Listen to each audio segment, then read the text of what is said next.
First things first, guys. How are you? We're very good. We're really excited to be here in Europe and excited that Week, our single, has really kind of blown up internationally. You know, we've only been to Europe, the UK once before for touring, so it's our first time in Amsterdam. Okay. Yeah. Your thoughts so far? We love it. Yeah. The views are like so nice and the city is great. And we've only gotten here this morning. All right. Yeah. Okay. So before we get into Week and the album that's coming up, I'd like to jump back to the beginning a little bit. And well, I saw a post, I think it was Instagram or Facebook, where you thanked your mom on Mother's Day for kind of supporting you for the last 10 years. So what was it like in your household growing up? What role did music play? Music was our entire life when we were kids. Our parents, our mom and dad, both introduced us to music of like the 50s and 60s, Right. like the Beach Boys and the Beatles and Simon and Garfunkel. Those were like our favorite bands growing up because they used to play us like vinyl. So whenever we walked in, there was always music playing, and I think that's what kind of gave us our initial love for the music. And where do you go? Did you share the same taste? Because there is an age difference between the three of you. Yeah, we all grew up on that same kind of music, so that's what inspired us. And although now, like, we have slightly different tastes in music, but I think we all agree on the kind of music that we like.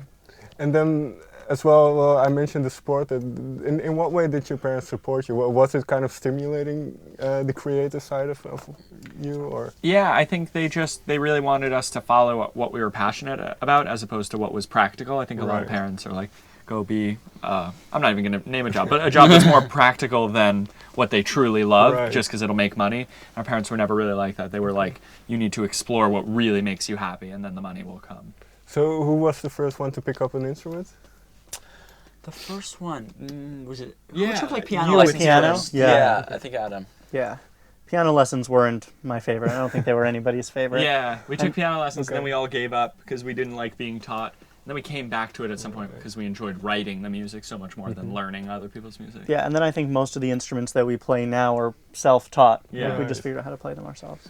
But so in that sense, was that creative element of creating your own music instead of playing other people's music? Was that there from a get-go? Kind of. We started out street performing, and that was the very first thing we did like 10 years ago. And with that, we did all covers. Okay. So we would just take 3 mics out and do like karaoke. And we made enough money from that to buy a lot of musical equipment, bring it back to our living room. And then is when we started writing originals. And we've been writing originals for like 8 years or so. And the first one we ever did was horrible, like everyone's. But then we just kind of kept at it. And now we have so much fun writing.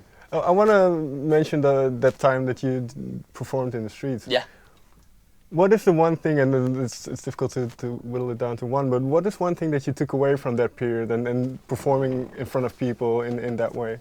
Yeah, street performing is really hard, especially for kids like as young as we were. We were so nervous. It's just the most nervous you'll ever be to perform in general because there are people walking by that just really don't want to be watching you. You know, they just want to get where they're going, especially in New York where the people are notoriously a little bit meaner than everywhere else.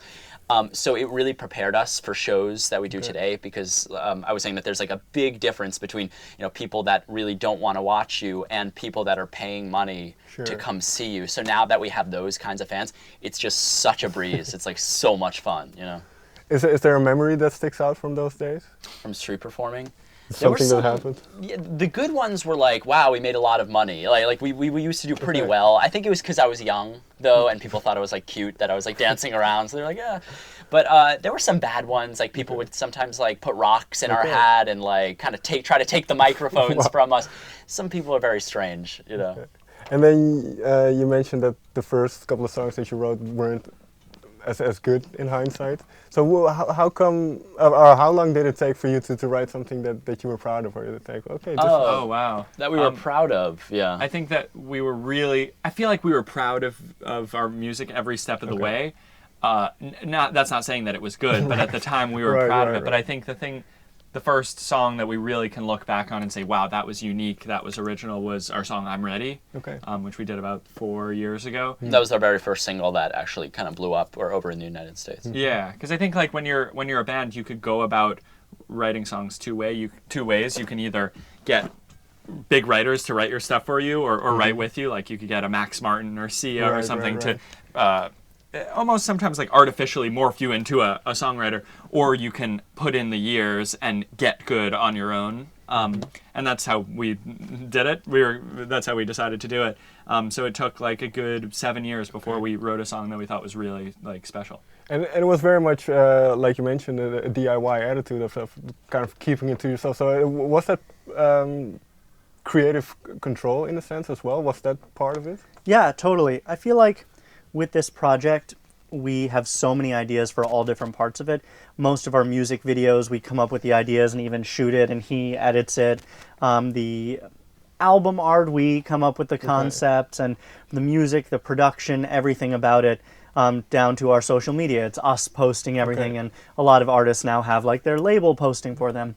So I feel like every step of this project, we wanted to be as transparent as we possibly could to the fans and make as much of the art piece of it directly coming from us, because I think that's what people connect to. People can see through when there's a facade of somebody else who's kind of doing the work for you and kind of trying to make you into something that you're not. And because we're not trying to hide any piece of who we are in anything of the creative, especially the music, I think it's really important that we are the ones that get to continue to do that.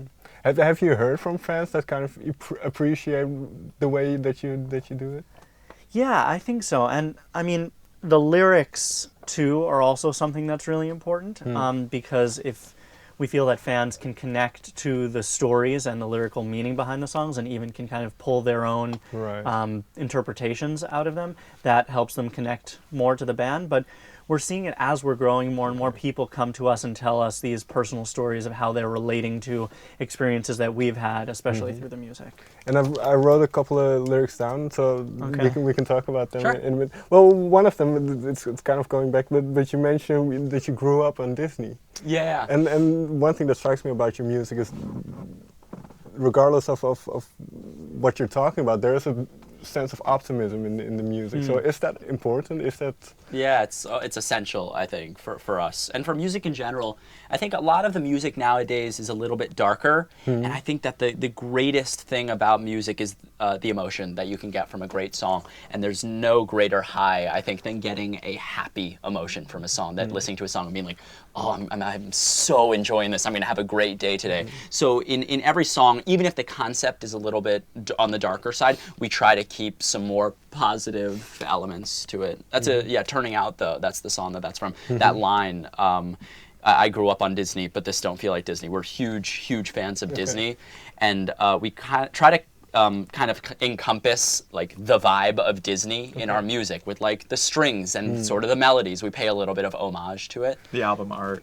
The album art as well. And well, is that part, because Jack and Ryan, you study film, I believe. So is that part of it to create that aesthetic in a sense? Totally, Yeah, that plays a part for sure. Yeah, our big, we're very visual people, so like every time we make a song, we kind of see colors and shapes along with it. So it's kind of a weird but cool experience to try and translate that to the fans, like what we're seeing in our mind, showing them through audio and visuals, like the world that we're seeing. Right.